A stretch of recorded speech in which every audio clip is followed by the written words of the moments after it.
So hello friends, welcome. मैं धीरज स्वागत करता हूँ आपका अपने चैनल लाइव ट्रेडिंग बॉक्स में, जिसमें हम बात करते हैं daily Nifty and bank Nifty के लेवल्स की एंड प्लान करते हैं नेक्स्ट डे के ट्रेडिंग सेशन के लिए। तो चलिए शुरू करते हैं रिकैप से। रिकैप से शुरू करते हैं कि हमने कल क्या प्लान किया था। कल अगर हम बैंक निफ्टी की बात करें, जैसा आपको यहाँ पे दिखाई दे रहा है कि हमने क्या प्लान किया था, कि हमने प्लान किया था कि अगर प्राइजेज इस वाले रेंज में भी कहीं पे भी रहते हैं तो हम कोई भी एंट्री के लिए प्लान नहीं करेंगे। हम या तो इसके ऊपर जाएगा तो हम ट्रेड प्लान करेंगे, या तो इसके नीचे जाएगा हम तभी ट्रेड प्लान करेंगे। कल ही मैंने बोल दिया था कि बहुत इतना शार्प zigzag मूव आने के बाद में प्राइजेज में एक पॉज़ हो सकता है, प्राइजेज़ में एक ठहराव आ सकता है, और रिज़ल्टली प्राइजेज़ में आज हमने साइडवेज़ एक मूव देखा। प्राइजेज़ ना ऊपर गए ना नीचे गए, और प्राइजेज़ में यहाँ से हमने एक साइडवेज़ मूव देखा, जो कि ये था।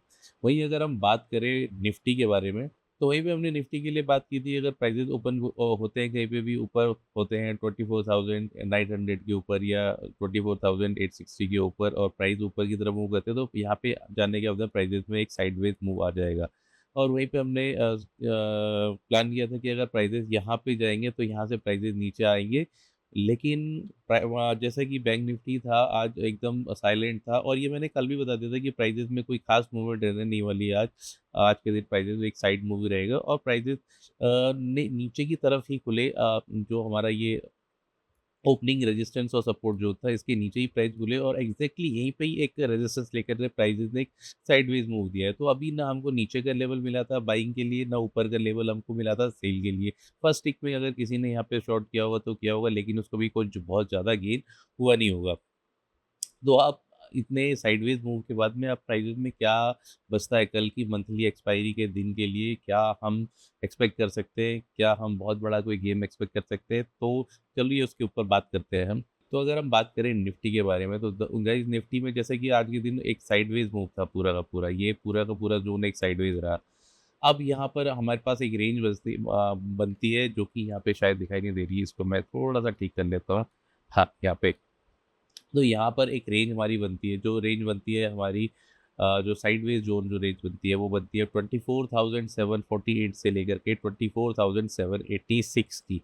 यहाँ पे एक रेंज बनती है। अगर प्राइजेज इसके ऊपर खुलते हैं, इसके ऊपर जाते हैं, और प्राइजेज की कोई पहला 1 घंटा इसके लिए इम्पोर्टेंट होता है। अगर ये इसके ऊपर खुलते हैं तो इसके ऊपर अगर ये वाली जो कैंडल है इसके ऊपर फर्स्ट कैंडल क्लोज हो जाती है ऊपर के लिए, तो हम एक निफ्टी में एक अच्छा मूव देख सकते हैं, जिसमें हमको एक छोटा सा रेजिस्टेंस यहाँ पे देखने को मिल सकता है 24,891 का। इसके ऊपर निकलते के साथ ही जैसे ही इसके ऊपर निकलेंगे प्राइजेस में हम एक शार्प मूव देखेंगे 25,000 तक के लिए, और यहाँ पर जाने के बाद प्राइजेस अगर थोड़ी देर रेजिस्टेंस फेस करते हैं, इसके ऊपर नहीं जा पाते, तो हम यहाँ से एक फिर साइडवेज मूव देख सकते हैं। लेकिन अगर प्राइजेस इसके ऊपर जा करके वापस इसके ऊपर जाते हैं, वापस इस यहाँ पे सपोर्ट लेते हैं, उसके ऊपर जाते हैं, फिर वापस एक सपोर्ट लेते हैं, तो हम मे बी लास्ट आवर में हम एक शार्प मूव ऊपर की तरफ के लिए प्राइजेस में देख सकते हैं, जिसका कि मैं टारगेट एक्सपेक्ट करता हूँ। वो टारगेट मैं करता हूँ 25,200 से लेकर के 25,283 300 तक के। तो वहीं अगर हम सिनेरियो बात करें कि अगर प्राइजेस नीचे की तरफ को निकलते हैं, अगर प्राइजेस यहाँ से नीचे निकलते हैं, तो प्राइजेस में हम जैसे ही अगर खुलने के बाद में प्राइजेस यहाँ से नीचे आते हैं, और ये वाला यहाँ पर बनाने के बाद में प्राइजेस यहाँ से सपोर्ट लेने लगते हैं, तो फिर हमारे पास एक मूव रहेगा साइडवेज का। लेकिन प्राइसेस में तभी एक ऊपर गेन आएगा यहाँ पे अगर कोई भी एक अर्ली कैंडल लो बनाती है, और उसके नेक्स्ट कोई भी आवरली कैंडल इस लो को तोड़े बिना उसके टॉप को क्लोज करती है। तो यहाँ पर हम एक, अगर ये पहले हो जाता है मतलब 1-2 बजे से पहले पहले अगर ये चीज़ हो जाती है, तो हम प्राइजेज में एक मूव ऊपर की तरफ के लिए एक्सपेक्ट कर सकते हैं, जिसके कि ऊपर के लिए टारगेट होंगे 24,900 से लेकर के 25,000 तक के। अब यहाँ पे जाने के बाद में क्योंकि यहाँ पे टाइम बिता चुके होंगे प्राइजेज, और यहाँ पे हो चुकी होगी कॉल राइटिंग काफ़ी सारी, क्योंकि मंथली एक्सपायरी है। तो यहाँ पर जाने के बाद में प्राइजेज़ में थोड़ी देर एक रेजिस्टेंस आ सकता है, या यहाँ से छोटी-सी एक प्रॉफ़िट बुकिंग भी हो सकती है। लेकिन अगर साथ ही अगर यहाँ से इसके ऊपर प्राइजेज़ टिकते हैं 15, 20, 25 मिनट और आधा घंटा इसके ऊपर टिकते हैं, तो प्राइजेज़ में यहाँ से एक शॉर्ट कवरिंग देखने को हमको मिल सकती है, और ऊपर की तरफ को प्राइजेज़ यहाँ से मूव हो सकते हैं। तो सेम केस में अगर नीचे की तरफ के लिए रहेगा, अगर प्राइजेज़ इसी रेंज में फँसे रहते हैं, और यहाँ से जाने के बाद में नीचे की तरफ ये वाला जो लेवल इम्पोर्टेंट रहने वाला होता है, यहाँ पे अगर प्राइजेज़ को सपोर्ट नहीं मिलता तो प्राइजेज़ में एक शार्प डिक्लाइन हम देख सकते हैं नीचे की तरफ के लिए। तो मे बी यहाँ पर प्राइजेज़ एक सपोर्ट ले ले और यहीं से प्राइस मूव दे और यहीं से ही इसी रेंज के अंदर एक प्राइस में हमको एक्सपायरी देखने को शायद मिले। लेकिन वो डिपेंड करता है फर्स्ट आवर फर्स्ट 2 आवर्स में कैसे प्राइसेस रिएक्ट करते हैं। अगर फर्स्ट 2 आवर्स में धूम धड़ाका हो जाता है तब हम तो फिर क्या ही एक्सपेक्ट करेंगे, फिर तो लेवल टूटने के बाद ही हम देखेंगे और तब तक हम कोई एंट्री इसमें प्लान नहीं करेंगे। चलिए तो अब बात कर लेते हैं गैप अप ओपनिंग के ऊपर। अगर गैप अप ओपनिंग होती है यहाँ पर 24,900 के पास में, 24,900 के पास में अगर गैप अप ओपनिंग होती है तो देखना पड़ेगा कि यहाँ पर किस तरीके से प्राइस रिएक्ट करते हैं। अगर प्राइजेस क्लोज कर देते इसके ऊपर पहले आवर में प्राइजेस क्लोज कर देते इसके ऊपर, तो हमको टारगेट देखने के लिए मिलेंगे 25,000 तक के और 25,100 200 भी देखने को मिल सकते हैं अगर प्राइजेस इसके ऊपर मूव करने लगे। तो इसके ऊपर जाने के ऊपर हम हड़बड़ी नहीं करेंगे, यहाँ से ट्रेड लेने की कोई हड़बड़ी नहीं करेंगे। प्राइजेस को यहाँ पे सेटल होने देंगे, यहाँ पे सस्टेन होने देंगे। उसके बाद जब एक मूव ऐसा बनेगा, सेकंड मूव जब वापस इसको रीटेस्ट करेगा, तब हम एक एंट्री प्लान करेंगे ऊपर के लिए, जिसका कि हम स्टॉप लॉस लगाएंगे नीचे की तरफ 24,950 के नीचे, और ऊपर की तरफ के जो टारगेट रहेंगे वो रहेंगे 25,100, 25,180 एंड 25,200। 200 के ऊपर निकलने के बाद तो आपको लेवल ऊपर दिखाई दे रहे हैं, वहाँ तक भी प्राइजेस में जा सकते हैं। पर अगर यहाँ से प्राइस टूटते, यहाँ से प्राइजेस नीचे आते तो क्या करें? तो हम कुछ नहीं करेंगे। अगर नीचे जाए तो जाए, जब तक हमारा ये वाला लेवल नहीं टूटता तब तक हम प्राइस में कुछ नहीं करेंगे। ये वाला लेवल टूटता है तो इसके बाद नीचे, ये गैप ऑफ ओपनिंग की बात हो रही है, यहाँ से नीचे आने के बाद में ये प्राइस लेवल टूटता है तो हम नीचे की तरफ के लिए ट्रेड प्लान कर सकते हैं छोटे से स्टॉप लॉस के साथ में। अगर बात करते हैं हम गैप डाउन ओपनिंग की, गैप डाउन अगर ओपनिंग होती है कहीं पे भी इस वाले लेवल पे या इस वाले लेवल के पास में, जो कि है 24,667 का और 24,700 का, इस वाले लेवल के पास में भी प्राइस ओपन होते हैं। तो अब देखेंगे जैसे प्राइस ओपन होते हैं यहाँ पे जाने के बाद में क्या प्राइजेस एकदम से शार्प शूट करते हैं ऊपर की तरफ को। अगर प्राइजेस शार्प शूट करते हैं ऊपर की तरफ को और ट्रेड करने लगते हैं 24,786 के ऊपर, तो हम यहाँ से बाइंग के लिए ट्रेड देखेंगे, जिसका कि हम स्टॉप लॉस रखेंगे समवेयर अराउंड हियर, जिसको भी बनता है 24,750 के पास में या 24,730 के पास में। यहाँ से ऊपर के लिए ट्रेड प्लान करेंगे, जिसका कि टारगेट हमारा रहेगा ये वाला लेवल और ये वाला लेवल, और बाकी तो आप जानते ही हो। अगर प्राइजेज यहाँ पे नहीं मूव करते और प्राइजेज यहाँ पे जाने के बाद में रेजिस्टेंस फेस करते हैं, मतलब इन इन दोनों के बीच में रेजिस्टेंस फेस करते हैं और फिर वापस प्राइस इसके नीचे टूटते हैं, तो फिर हम प्राइजेस को देख सकते हैं नीचे की तरफ को, फिर हम ऐसे प्राइजेस में वो एक मूव देख सकते हैं नीचे की तरफ के लिए। अब मे बी प्राइजेस कल कल के दिन 24,592 से लेकर के 24,550 तक एक सपोर्ट लेकर के ऊपर आने की कोशिश करे और यहाँ पर एक रेजिस्टेंस का जोन बना करके यहीं पे ही क्लोज हो जाए, तो रिस्क ट्रेडर यहाँ पे एक एंट्री ले सकते हैं। अगर ऐसा कुछ मूवमेंट बनता है नीचे के लिए एक एंट्री ले सकते हैं, नीचे के लिए एक एंट्री प्लान कर सकते हैं, जिसके कि टारगेट होंगे 24,391 से लेकर के 24,396 के। तो चलिए बात कर लेते हैं बैंक निफ्टी के बारे में। बैंक निफ्टी में किस तरीके से हम अपना कल के दिन ट्रेड प्लान कर सकते हैं। तो आज के दिन जैसा कि बैंक निफ्टी एक पूरे रेंज में रहा, हमारा नो ट्रेडिंग जोन जो हमने कल डिफाइन किया था उसी में ही रहा और उसी में ही कल आज के दिन उसने क्लोज दिया। तो कल के दिन हम इसमें क्या प्लान कर सकते हैं, कल के दिन का मूव हम कैसे रख सकते हैं। तो जैसा कि जो नो ट्रेडिंग जोन जो था वो आज भी अभी भी इंटैक्ट बना हुआ है। अगर कल के दिन फ्लैट ओपनिंग होती है इसी के अंदर, इसी जोन के अंदर होती है, तो हम वेट करेंगे ये जो लेवल है इनके टूटने का वेट करेंगे। हालांकि इनिशियली जो मेरा व्यू है वो बुलिश का है कि यहाँ पे जाने के बाद में जब तक यहाँ पे कहीं पे ये वाला या तो ये वाला टूटेगा नहीं डिसाइसिवली लेवल, तब तक प्राइस को मैं बुलिश ही देखता हूँ।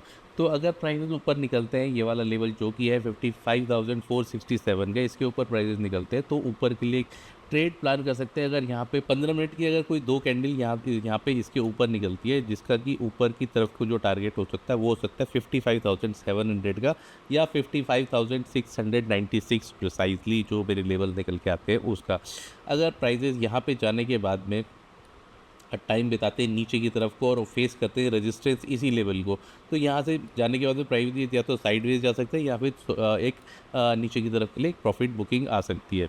अब वो उसका क्या पेस होगा वो देखना पड़ेगा, लेकिन मैं यहाँ पे अभी कोई प्लान नहीं करूँगा। यहाँ पे जाने के बाद में अगर प्राइजेज़ में कोई रेजिस्टेंस मिलता है तो कोई ट्रेड में प्लान नहीं करूँगा शॉर्ट साइड के लिए। अगर मैं वेट करूँगा, मैं चांसेस ढूँढूँगा अगर प्राइजेज़ इसके ऊपर सस्टेन करने लगते हैं और एक प्राइस एक्शन ऊपर की तरफ के लिए बनता है तो मैं यहाँ पर एक बाइंग के लिए अपॉर्चुनिटी ज़रूर देखूँगा, जिसका कि नीचे मैं स्टॉप लॉस लगाऊंगा 55,600 का, और ऊपर के लिए जो टारगेट होगा वो रहेगा 56,000 तक के। और 56,000 में जाने के बाद भी सेम सिनेरियो रहेगा कि यहाँ पे जाने के बाद में अगर प्राइजेस में यहाँ पे एक रेजिस्टेंस मिलता है और टाइम अगर देखते हैं ये टाइम के लास्ट ट्रेडिंग सेशन के लास्ट आवर्स में ऐसा होता है, तो मैं यहाँ पे एक छोटे से प्रीमियम के लिए मैं नीचे के लिए ट्रेड प्लान कर सकता हूँ। लेकिन अगर प्राइस इसके ऊपर सस्टेन करेंगे लास्ट आवर्स में, तो मैं ऊपर के टारगेट के लिए वही 56,000 का कॉल या फिर 56,200 का कॉल मैं ऊपर के लिए एक प्लान कर सकता हूँ लास्ट आवर्स में।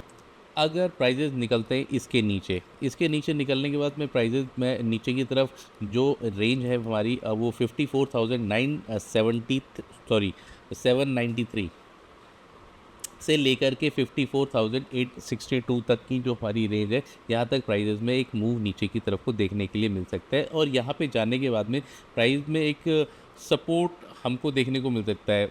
अब वो सपोर्ट जाने के बाद में प्राइस ऊपर की तरफ को प्राइस एक्शन बनाता है या नीचे की तरफ को प्राइस एक्शन बनाता है। अगर मार्केट के लास्ट 2 आवर्स में प्राइजेस इसी रेंज के अंदर रहते हैं और कोई भी अर्ली कैंडल को तोड़ते नहीं है, तो हम नीचे की तरफ को इसको एक्सपेक्ट कर सकते हैं प्राइजेस को। लेकिन कोई कंफर्मेशन नहीं है, यहाँ पे कोई राय नहीं है ऐसे आंख बंद करके ट्रेड लेने की। हमको ट्रेड तभी लेना है जब यहाँ से प्राइस एक नीचे की तरफ को मूव बनाए और हमारा जो ये रेंज है 54,800 का रेजिस्टेंस फेस करे, तब यहाँ से प्राइजेज नीचे की तरफ को फर्दर मूव हो सकते हैं, जिसके की टारगेट हो सकते हैं 54,415 से लेकर के 54,400 तक के। यहाँ पे आने के बाद में हम कुछ प्लान नहीं करेंगे क्योंकि टाइम ही नहीं बचा होगा। तो चलिए बात कर लेते हैं गैप अप ओपनिंग में हम क्या करेंगे। गैप अप ओपनिंग में अगर प्राइजेस हमारे को ऊपर होते हैं 55,700 के ऊपर अगर प्राइजेस ओपन होते हैं और यहाँ पे सस्टेन कर जाते हैं फर्स्ट आवर में इसके ऊपर, तो हम ऊपर के लिए ट्रेड प्लान करेंगे। फर्स्ट टारगेट होगा 56,000 का, और अगर ये बहुत ही स्मूथली इसको तोड़ देता है और ऊपर सस्टेन करता है 15 मिनट की 2-3 कैंडल, तो हम ऊपर के टारगेट हम यहाँ पर भी देख सकते हैं जो कि है 56,300 का। तो हम यहाँ पे ट्रेड करेंगे किस तरीके से, यहाँ पे आधा हम ट्रेड कर लेंगे, यहाँ पे बाय कर लेंगे, आधी प्रॉफिट बुकिंग हम यहाँ पे करेंगे, आधे भी नहीं, हम 60% प्रॉफिट बुकिंग यहाँ पे कर लेंगे और यहाँ पे वेट करेंगे कि प्राइजेस नीचे निकलता है कि नहीं नीचे निकलता है। अगर प्राइजेस नीचे निकलता है और वापस प्राइस ट्रेड होने लगते हैं 55,900 के नीचे, तो हम बाकी क्वान्टिटी भी एग्जिट कर देंगे। अगर हम प्राइजेस ऊपर सस्टेन करते हैं 56,000 के ऊपर और ट्रेड करने लगते हैं 56,020 के ऊपर, तो हम वापस थोड़ा सा क्वांटिटी ऐड कर सकते हैं, या फिर जो हमारे पास बैलेंस क्वांटिटी है उसको हम अपने कैरी कर सकते हैं ऊपर के टारगेट के लिए 56,300 के टारगेट के लिए।